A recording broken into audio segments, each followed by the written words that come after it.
Je suis Audrey Pommier-Flobinus. Alors, je suis la présidente de Humanity for the World, une ONG internationale française internationale basée à la Martinique et qui a pour mission, en règle générale, de démocratiser la thématique du développement durable de façon transversale, donc en chinois, en anglais et en français sur tous les réseaux sociaux.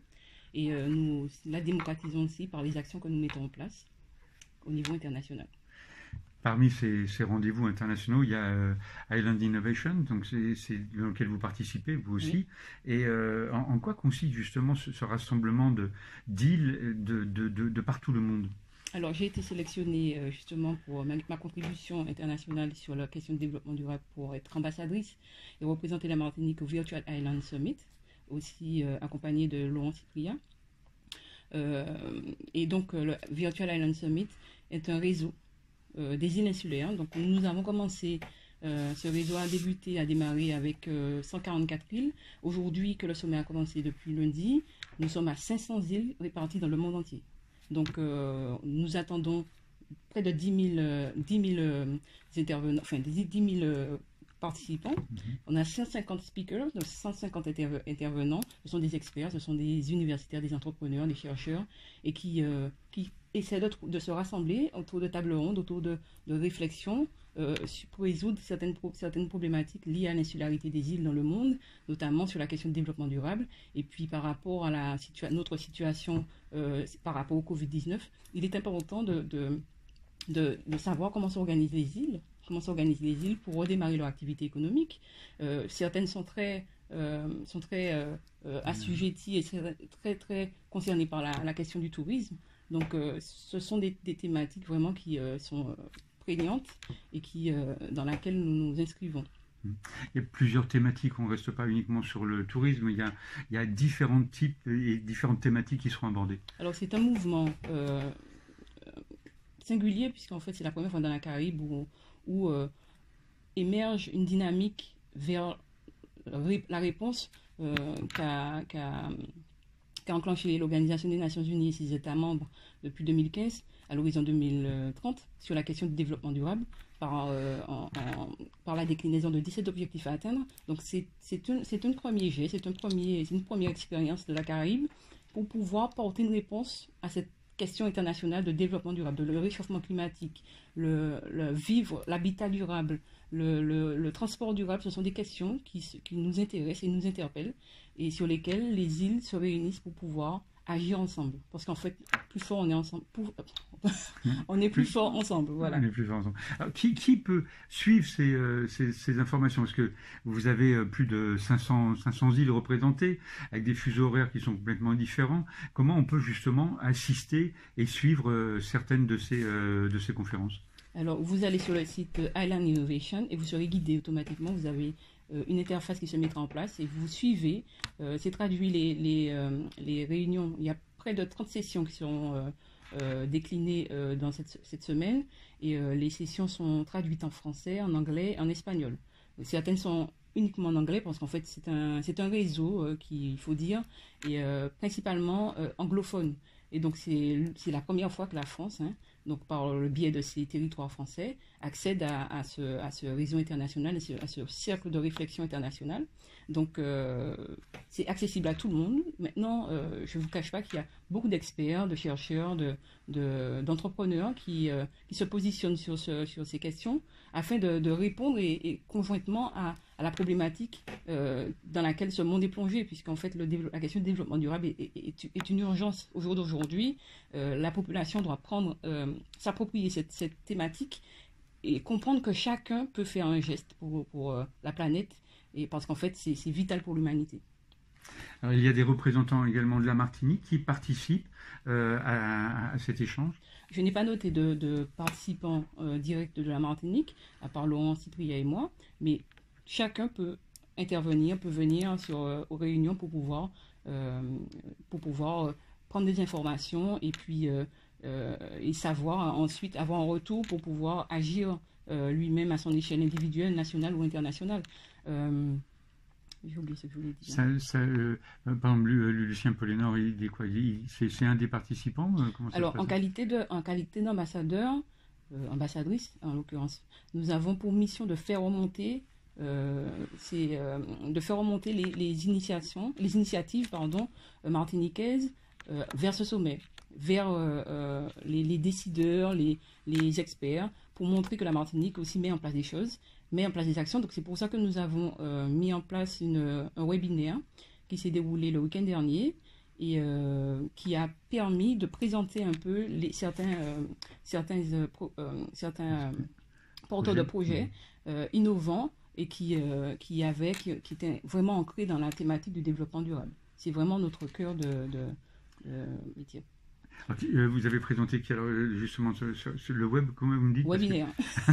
Excusez-moi, je suis Webinaire, donc réunion virtuelle. C'est une réunion virtuelle. Donc, et au travers de cette réunion virtuelle, quels ont été les projets que vous avez mis en avant, des projets martiniquais?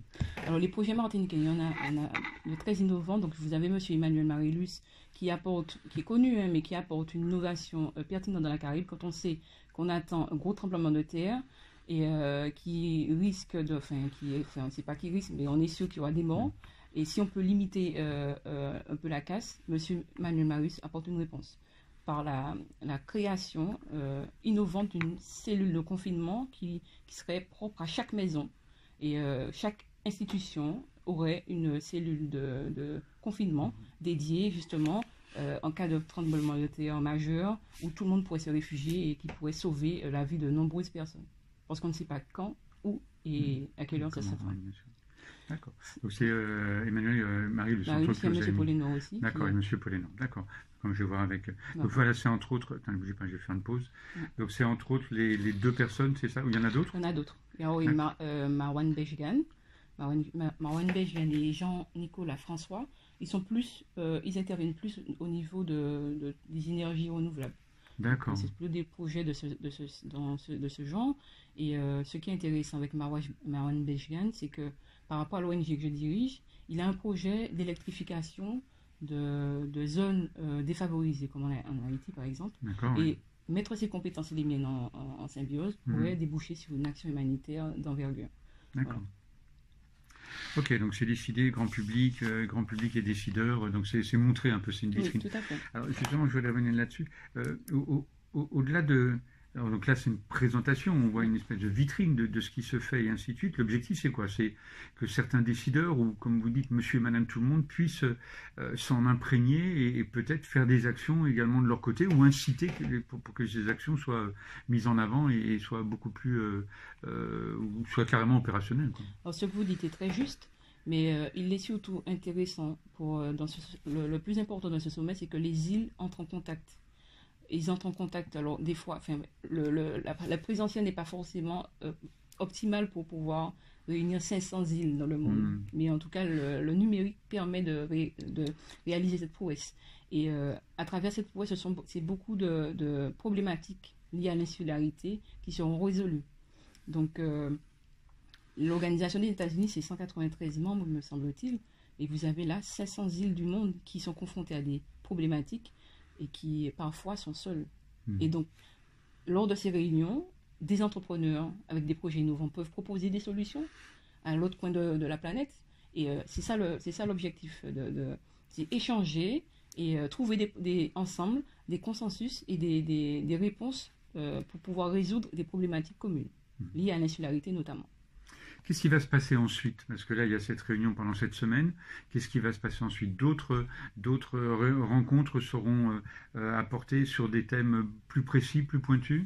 Alors, Island Innovation est une plateforme qui s'installe, qui commence à prendre de la place.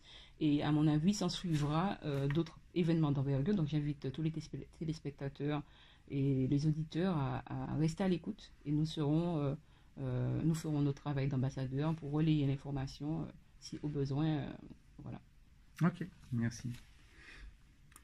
Donc oui, après ça va durer. Il n'y a pas de thème. Si, là, vous avez pris le développement durable, mais le développement durable, c'est hyper large, quoi. Ça fait, comme vous dites, on parle de transport, on parle de la maison, on parle de la consommation, on parle de plein de choses. Donc on a de quoi faire, quoi. Oui, il y a de quoi faire.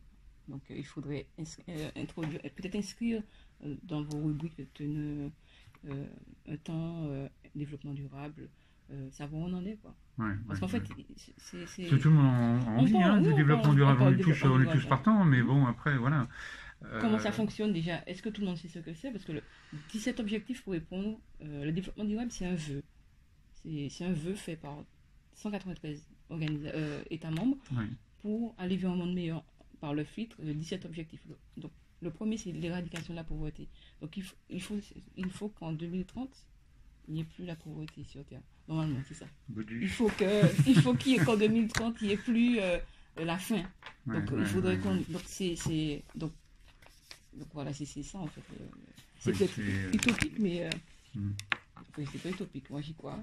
Non, il faut pas que ça soit alors éradiqué, ça serait magnifique. Et effectivement, c'est utopique peut-être comme ça, mais si on s'y met vraiment et qu'on partage les richesses des deux pôles, puisqu'en fait il y a les pays du Nord et les pays du Sud.